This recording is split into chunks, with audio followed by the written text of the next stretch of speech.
How's it going, everyone? I'm gonna keep things rolling from the last video because you can tell I got the same shirt on, so I'm not even gonna play it like it's a different day, okay? We still got the E double going on in the background. I hope you don't mind it. But for the most part, I mean, I got a pretty messy room.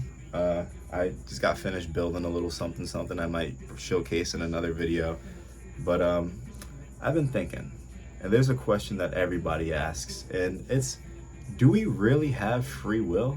I mean, if you think about it, for example, we have the option to do whatever it is that we please. If I want to take this fucking bag of sunflower seeds and eat them without spitting the shell out, or jump out this fucking window, do a roll, my phone's about to die, like do like a barrel roll on the ground and get up and do the chicken dance after, I got the free will to think about it. So scientifically speaking, we've got free will, if you ask me. But on a biblical standpoint, technically our free will is nothing but a mere illusion. Now let me elaborate on what I just said. So for those that don't know, right, I'm gonna teach you a little something that I've learned. I know every school curriculum is different in the things that they teach depending on where you are in the United States. But for the things that I learned in my English class at my 10th grade of high school, so my sophomore year, my English teacher went over a specific group of Europeans that came over amongst everyone else, and these group of people I'm talking about is the religious group known as the Puritans. Now, for those that don't know about the Puritans, they're a pretty strict extremist Christian group, something similar to Catholics. I know that sounds super offensive, but I don't care because Catholics are pretty fucking strict, okay? And just to sum up religion a little bit, Christianity as a branch of Judaism. So off Judaism comes Christianity. From Christianity, you got things like Catholicism, like I said, you got Puritanism, and you also have like Eastern Orthodox and a whole bunch of others, but those are like the main three I can remember. But nonetheless, all that stuff branches off Christianity, which branches off Judaism.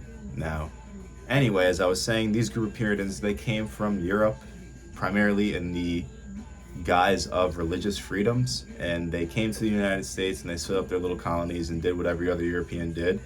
And they particularly had this belief that one of two things. All right, I'll tell you the first thing. One is that God ultimately knew your fate of whether you were going to heaven or hell prior to you even existing that moment in time, or you know what I'm saying, like before you were probably even thought of by your parents, you are already decided, hey, you're going to heaven, or hey, you're going to hell. No matter what type of person that you were in your walk of life, you could have been a saint and you were going to hell, okay? Or you could have been a rapist or murderer and you were going to heaven. And it sounds horrible when you think about it, but you got to remember that God is omniscient. We as humans, we only know so much. We're not really capable of really thinking about what's good for everything on a universal scale. Like you can't, like for example, my good isn't your good, you know?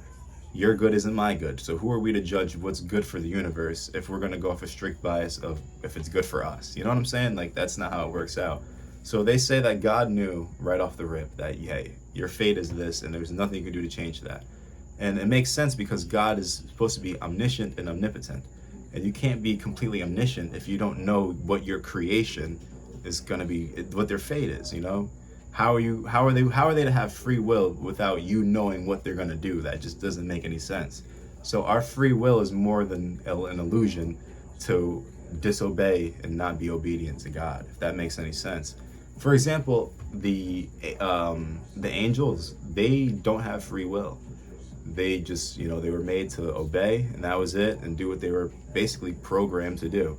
Now, for humans, we have that, because we were made in the likeness of God, so we have that little bit of, especially with the devil whispering in our ear, we got that little bit of illusion that, hey, I can go take a piss behind this tree because I wanted to, when really that was already known by God that we were going to do that, and that, you know what I'm saying, that already played out on a bigger scale than what we can imagine. Now, about the Puritans, they also believed that God was like super, super angry and pissed off at everybody.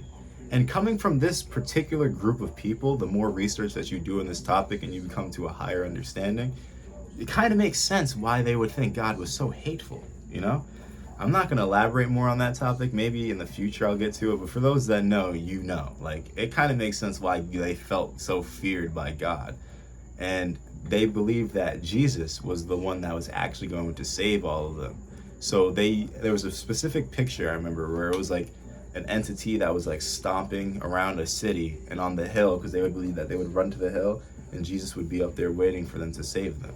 To me, that sounds like a bunch of fucking hogwash now, but hey, that's what they believed in, and that's what they believed in. Now, do we really have free will? Biblically, no. It's just an illusion. Do what you think you want to do, which is actually not good for you. And on a scientific scale, do we have free will? Yeah. Why not? Shit, if you want to go and eat that chocolate bar knowing you shouldn't eat that chocolate bar, or go on that forbidden website knowing that you probably shouldn't be doing it, then, hey, who am I to stop you? I'm just a mere mortal man. Can't do much. My name is LD, and I will catch you guys in the next video. If you enjoyed it, leave a like. If you disliked it, drop a dislike. It doesn't bother me, and peace out.